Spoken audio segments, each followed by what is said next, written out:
கோயம்புத்தூர் அரிசி பருப்பு சாதத்துக்கே டஃப் கொடுக்குற மாதிரி ஒரு ரைஸ் சொல்லட்டுமா? திருவண்ணாமலை விழுப்புரம் பகுதிகளில் நாங்கள் வயலுக்கு வேலைக்கு போகும்போது எல்லாருக்கும் நாங்கள் செய்யற ஒரே சமையல் பொங்க சாதம்.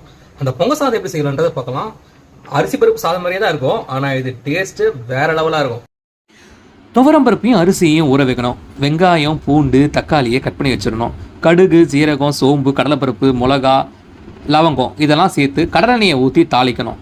நல்லா இதெல்லாம் தாளிச்சிட்ட பிறகு அதில் வெங்காயம், கருவேப்பிலை, தக்காளியை போட்டு வதக்கி எடுத்துக்கணும். வதக்கி எடுத்ததில் மஞ்சள் தூள், சாம்பார் தூள் 1 ஸ்பூன், உப்பு தேவையான அளவு சேர்த்துட்டு புளித்தண்ணியை கரைச்சி அதில் ஊற்றிடணும். புளித்தண்ணியை நல்லா கொதிச்சிட்ட பிறகு அரிசி வேகிறதுக்கு தேவையான அளவு தண்ணி ஊற்றிட்டு அரிசியும் பருப்பையும் அதில் கலந்து நல்லா பொங்க வைக்கணும். இது பொங்கல் மாதிரி ஆகக்கூடாது, அது மாதிரி பிரியாணி மாதிரி வேறு இருக்கக்கூடாது. ரெண்டுத்துக்கும் ஒரு பொதுவான ஸ்டேஜில் நம்ம எடுத்து இறக்கிட்டோம்னா பொங்க சாதம் ரெடி. பொங்க சாதம் எப்படி இருக்கு? சூப்பராக இருக்கா? சூப்பராக இருக்கா? அருமையாக இருக்கு.